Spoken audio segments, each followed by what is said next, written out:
দেখো না আমার চুলটা হিরোর মতো লাগছে না? হ্যাঁ তো, তবে বাবান চুলটা একটু কাটিয়ে নিয়ে আসি চল, তাহলে পারফেক্ট হিরো লাগবে। আরে বাবান কেমন আছো? হ্যাঁ ভালো আছি, তবে আমার কিন্তু হিরোর মতো চুল কেটে দিতে হবে।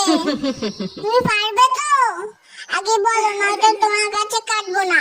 সব রকম কাটতে পারি আমি, তুমি এখানে এসে বসো। করে দেখো আমার জন্য সব চুল কেটে দিও না। ও দাদা, একেবারে মুড়ো করে কেটে দেবেন। হ্যাঁ হ্যাঁ, বুঝেছি বুঝেছি। আমার চুলগুলো কোথায় গেল? ও বাবা, তুমি কাঁদছো কেন? তোমাকে তো রজনীকান্তের মতো লাগছে দেখতে। ওটা রশ্মি টশ্মি যায়নি না, আমার চুল আবার লাগিয়ে দাও, নাহলে এখান থেকে আমি যাবো না।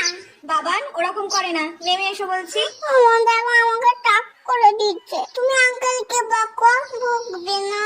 শোন, টাক হয়েছিস তো কি হয়েছে, ও আবার দুদিনে চুল গজিয়ে যাবে, তাছাড়া তো তোর হিরোর মতনই লাগছে। ঠিক আছে ঠিক আছে।